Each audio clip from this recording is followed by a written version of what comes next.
Christ Church, greetings again from my office here at home, and I hope you're getting more familiar with my place where I read and work here at home.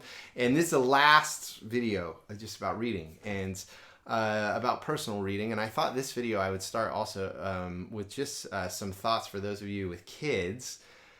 How do I get my kids to read? I know you got kids at home, they're stuck at home, and you say, wow, it'd be nice if they would just go read quietly for an hour or two.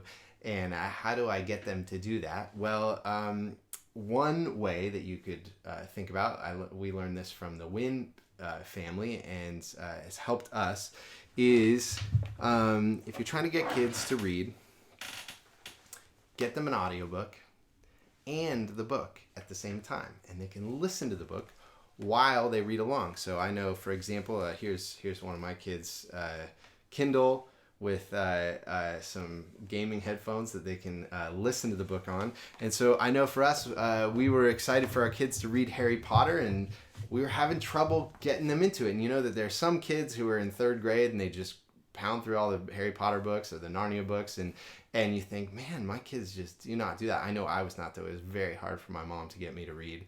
And so, but what we found is if you get them the book, here's Harry Potter book 4, Ada's working through that right now. Get them the audiobook, then they can listen while they read. You can also put it on 1.5 speed or double speed, and they can learn to read a little faster, so it helps their reading. You'll find, I find that they get into the book and they'll disappear for an hour or two, and they'll bring some peace and quiet. So we love quiet reading time in our home, and this was really the key that helped us to figure out how to do that. A few other things that I'm just reading during my own quiet time. This is the book Hood.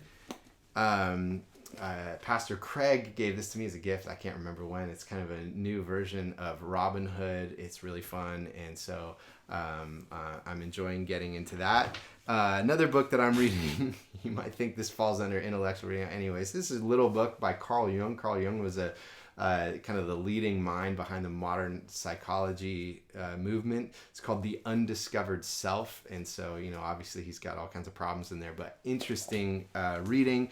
And then just one last book that is excellent. It's a pastor's book. It's called The Care of Souls. And it's written by a Lutheran pastor. He's just a gem of a guy, big heart. And so enjoying that. It's about meeting with people and praying for them and speaking God's word into their life. So those are some of the things that we're doing around our house, and I hope you find that helpful. And yeah, again, I'd love to hear about what you're reading, any recommendations, and send me an email, nate.walker@christchurchbellingham.org.